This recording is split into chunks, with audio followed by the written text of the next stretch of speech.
بسم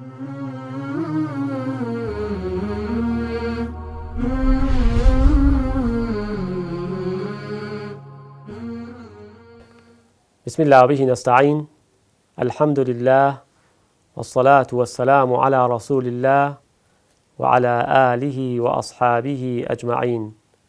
خۆشەویستەکانم لە دایکان و باوکان، لە خوشکان، لە برایان، لە گەنجە خۆشەویستەکان، دایکان و ڕیسپیانە، سەلام عەلەیکوم وەڕەحمەت الله وبەڕەکاتوه. داواکارم لە خوای پەروەردگار ڕەحم و بەزەی خۆی دابارێنێ بەسەرماندا، لە گوناهەکانمان خۆش بێت، ڕۆژ و تاعەت و عیبادەتمان لێ وەربگرێت. خوای پەروەردگار بەزەیت بێتەوە پیاماندا، خوای پەروەردگار ڕەحممان پێ بکە، بەزەی خۆت دابارێنە بەسەرماندا.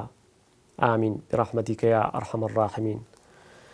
خۆشەویستەکانم، عومەیری کوڕی سەعد ڕەزا و ڕەحمەتی خوای لێبێ، ئەم سەحابە ئازیزە لە سەردەمی خەلیفایەتی عومەری کوڕی خەتابدا ڕەزا و ڕەحمەتی خوای لێبێ و لە بەرەکانی ڕوبەڕووبوونەوەی ڕۆمەکان لە ناوچەکانی شام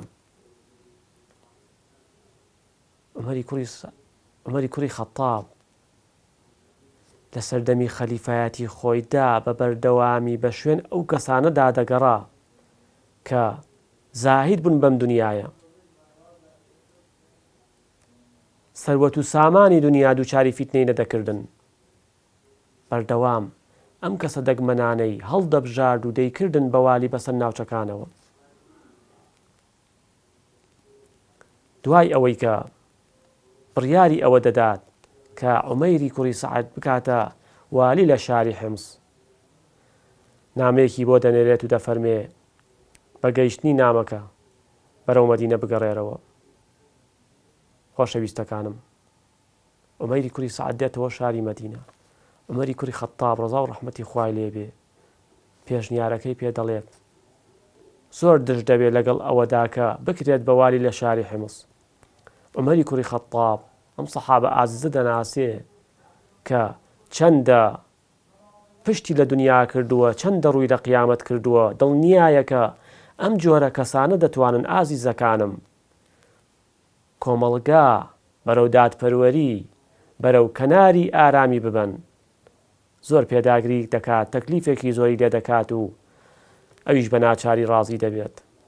دوای ئەوەی کە دەچێتە شاری حیمس بۆ ماوەی 1 دانە ساڵ لەوێ والی دەبێت، بەڵام عومەری کوڕی خەتاب دووچاری سەرسوڕمان دەبێت.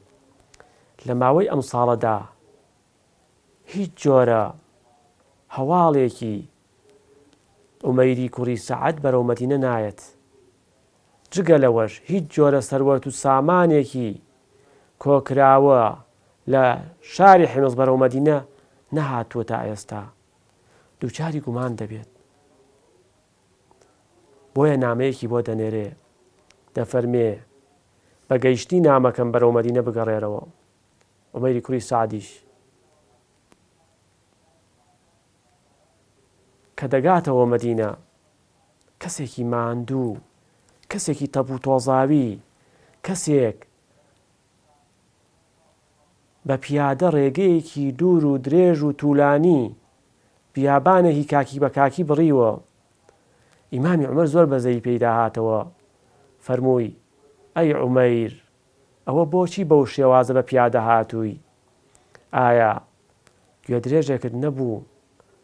فەرمووی ئەی خەلیفەی موسڵمانان، خۆم گوێدرێژم نەبوو، داواشم لە خەڵکی حیمس نەکرد و ئەوانیش پیان نەدام. فەرمووی بەڕاستی موسڵمانانێکی خراپن، بۆچی بەو شێواز لەگەڵ تۆدا هەڵسکۆتیان کردووە؟ پاشان تەکلیفێکی زۆری لێ دەکات، بەڵام عومەیری کوڕی سەعد داوای لێ دەکات پاشماوەی ژیانی کەماوێتی دەیەوێ لای خاو خێزانەکەی خۆی لە گوندەکەی خۆی کە نزیکی مەدینەیە بەسەری ببات.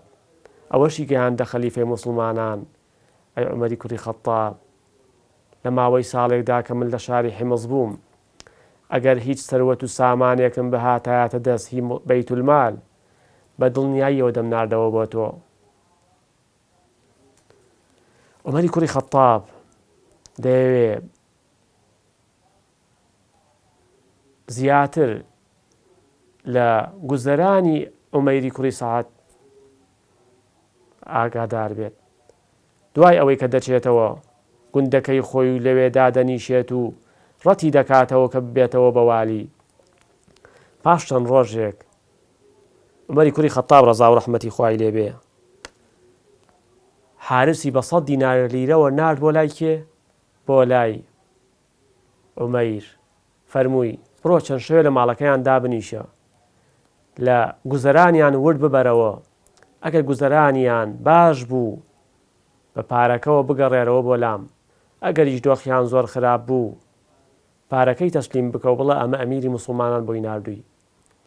دوای ئەوەی کە حارس دەچێتە ماڵی عومەیری کوڕی سەعەد و دەڵێ لەکوێوە هاتووی، دەڵێ قوربان لە شاری مەدینەوە، موسڵمانانت چۆن بینین؟ فەرمووی الحەمدولله هەموویان باشن. عومەیری کوڕی سەعەد فەرمووی ئەی خەلیفەی موسڵمانان، دەنگ و باسی چۆنە؟ حەدە شەرعیەکان جێبەجێ دەکات؟ فەرمووی بەڵێ. چەند ڕۆژێک لەمەو پێش لەسەر کوڕێکی خۆی بە هۆکاری خواردنەوەی ئارەق تەنان لەسەر نزیەکانی خۆشی حەدە شەرعیەکانی جێبەجێ کردووە.